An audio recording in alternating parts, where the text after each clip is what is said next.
ঘটিয়ে থাকে, তার জন্য ভারতীয় জনতা পার্টি ক্ষমতায় আসবে এবং সেই কাজটা করবে। এখানে দাঁড়িয়ে আমি কিছু কথা বলতে গেলে তৃণমূলের দালাল আমার বক্তব্য শুনেন, একটা কথা মাথায় রাখবেন, যতটুকুনি অত্যাচার করবেন না কেন, যতটুকুন সহ্য করতে পারবেন ঠিক ততটুকুনি অত্যাচার করবেন। আমি এখানে দাঁড়িয়ে বলে দিয়ে আসছি, 26-এর নির্বাচনে ভারতীয় জনতা পার্টি ক্ষমতায় আসবে, বদল হবে, বদলাও হবে।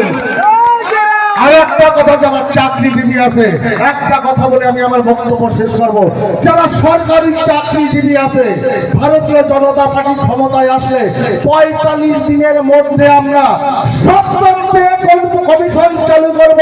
সারা ভারতবর্ষ জুড়ে আজকে 8ম পে কমিশন চালু হতে গিয়েছে।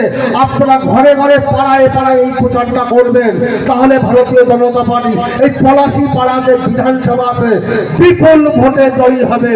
বক্তব্য দীর্ঘায়িত করব না, সবাইকে পুনরায় আমার তরফ থেকে দৈনিক অভিনন্দন জানিয়ে আমি আমার সংক্ষিপ্ত বক্তব্য শেষ করলাম। জয় হিন্দ, বন্দে মাতরম, ভারত মাতা কি জয়।